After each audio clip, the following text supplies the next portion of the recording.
Hello students of class 8. Today we will start with our next chapter, that is lesson number 10, compound interest. So अब मैं आपको बताऊं कि compound interest आखिर होता क्या है. Compound interest होता है जो हमको मिलता है और बैंक्स उसी को ज्यादातर प्रेफर करती हैं. इंटरेस्ट बेसिकली टू टाइप्स का होता है. एक तो होता है सिंपल इंटरेस्ट जो आपने पिछले साल में पढ़ा होगा, और जो दूसरा इंटरेस्ट है स्टूडेंट्स वो है आपका कंपाउंड इंटरेस्ट. ठीक है. तो सिंपल इंटरेस्ट में जो प्रिंसिपल होता है वो सेम रहता है. अब मैं आपको डिफरेंस बता दूं क्या होता है. सिंपल इंटरेस्ट में जो प्रिंसिपल अमाउंट होता है, वो क्या होता है, सेम. पहले साल में अगर 5000 था तो दूसरे साल में भी 5000 होगा. लेकिन कंपाउंड इंटरेस्ट में जो प्रिंसिपल अमाउंट होता है वो उसमें इंटरेस्ट ऐड कर दिया जाता है. उसमें क्या किया जाता है, हर साल उसमें इंटरेस्ट ऐड कर दिया जाता है. दोनों के बीच में बेसिक डिफरेंस यही है. सिंपल इंटरेस्ट क्या होता है, सेम रहता है हर साल. सिंपल इंटरेस्ट में जो प्रिंसिपल अमाउंट होता है वो हमेशा सेम रहता है, और कंपाउंड इंटरेस्ट में जो प्रिंसिपल अमाउंट होता है उसमें हम इंटरेस्ट ऐड कर देते हैं. ठीक है. इसको अभी जब आप एक्सरसाइज लगाएंगे तो और क्लियर होता जाएगा कि कैसे हम लोग निकालते हैं. ठीक है. तो यहाँ पे आप डायरेक्ट आ जाइए एक्सरसाइज में. एक्सरसाइज 10.1. यहाँ पे देखिए ₹10,000. तो प्रिंसिपल आपका हो जाएगा 10,000. प्रिंसिपल कितना हो जाएगा, 10,000 रुपीज. 10,000. उसके बाद यहाँ पे देखिए क्या दिया हुआ है, ईयर्स 3 ईयर्स है, और रेट ऑफ इंटरेस्ट दिया है 10% पर एनम. ठीक है. 10% पर एनम. और हमको इसमें कंपाउंड इंटरेस्ट फाइंड करना है. तो कंपाउंड इंटरेस्ट हम क्या करेंगे, फॉर्मूला लगाएंगे इंटरेस्ट का, और एक एक साल के लिए 3 बार हमको निकालना पड़ेगा. यहाँ पे टोटल कितना ईयर्स दिया है, 3 ईयर्स. 3 ईयर्स दिया है मतलब आपको 3 बार एक एक साल का निकालना होगा. ठीक है. तो यहाँ पे इंटरेस्ट फॉर फर्स्ट ईयर, पहले साल के लिए इंटरेस्ट का फॉर्मूला हम लगा देंगे PRT/100. ठीक है. प्रिंसिपल कितना है स्टूडेंट्स, 10,000. रेट ऑफ इंटरेस्ट कितना है, 10%. टाइम कितना है पहले साल के लिए, अपॉन 1/100. 0 कैंसिल आउट हो जाएगा, तो हो जाएगा 1000. इतने का उसको क्या मिल गया है, इंटरेस्ट पहले साल का. इंटरेस्ट फॉर फर्स्ट ईयर इतना आ जाएगा. अब नेक्स्ट हमको क्या फाइंड करना है कि हमारा साल के एंड में कितना अमाउंट है. ठीक है. तो हो जाएगा amount at the end of first year. पहले साल के एंड में हमारे पास कितना अमाउंट बचा है, तो हमारे पास प्रिंसिपल 10,000 रुपए तो पहले थे, प्लस हमको उसमें 1,000 रुपीज का इंटरेस्ट मिल गया है. तो टोटल अमाउंट जो हमारे पास बचा साल के एंड में वो बचा हमें ₹11,000. 11,000 हमारे साल के एंड में बच गया. ठीक है. अब यही जो अमाउंट है फर्स्ट ईयर के जो एंड में बचा है वो अगले साल का प्रिंसिपल हो जाएगा. ठीक है. प्रिंसिपल P2 उसको मान लेंगे P1. P2 कितना हो जाएगा, 11,000. फिर रेट ऑफ इंटरेस्ट सेम रहेगा, वो कितना हो जाएगा, 10% पर एनम. ठीक है. फिर आपको निकालना पड़ेगा इंटरेस्ट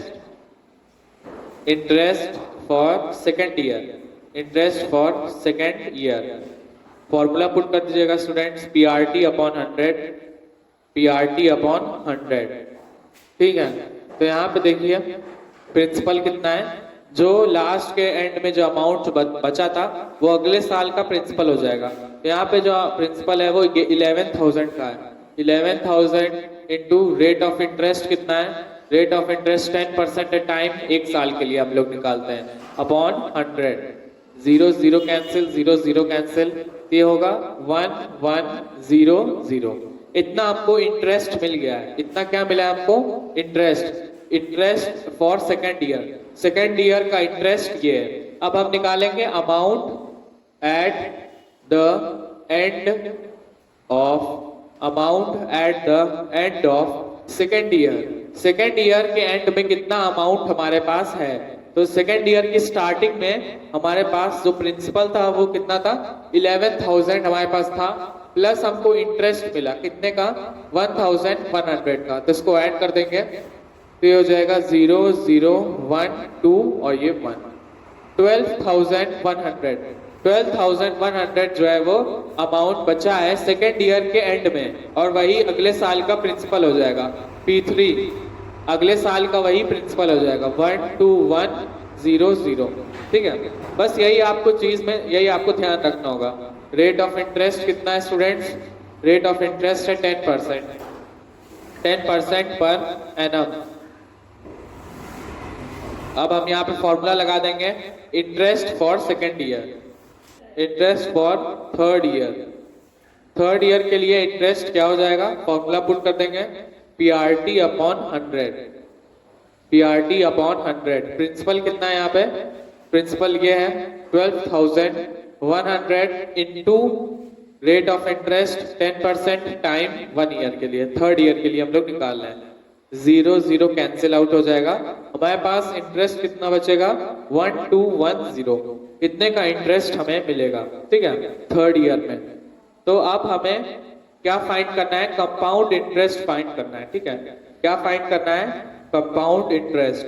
तो उसके लिए क्या करेंगे स्टूडेंट्स की पहले तो हम लोग निकाल लेंगे कि amount at the end of third year, third year के एंड में कितना अमाउंट बचा है। Amount at the end of third year, third year के लास्ट में कितना अमाउंट हमारे पास बचा हुआ था। तो यहाँ पे देखिए 12,100 तो स्टार्टिंग में प्रिंसिपल था, प्लस हमको 1210 का इंटरेस्ट मिल गया था, तो वो हो जाएगा 01331। 12,000 13,310 रुपीज जो है वो साल के एंड में बचा है। ठीक है, तो ये हमारा अमाउंट हो गया थर्ड ईयर की लास्ट में। अब कंपाउंड इंटरेस्ट का फॉर्मूला क्या होता है? Compound interest is equal to amount minus principal, principal. ठीक है, प्रिंसिपल ओरिजिनल। तो अमाउंट हमारे पास कितना है? 13,310, 13,310 माइनस प्रिंसिपल, प्रिंसिपल कितना है स्टार्टिंग में? 10,000, 10,000। तो हमें पता चल जाएगा कि तीनों साल में हमें कितना इंटरेस्ट मिला है, 3,310 रुपीज। ये हमारा कंपाउंड इंटरेस्ट आ गया है। ठीक है, एक तो फॉर्मूला ये था। अगर आपको लगे कि ये वाला फॉर्मूला लेंथी है तो आप क्या लिखिएगा? यहाँ पे लिख दीजिएगा कंपाउंड इंटरेस्ट इज इक्वल, कितना इंटरेस्ट आपको मिला है वो आप ऐड कर दीजिए।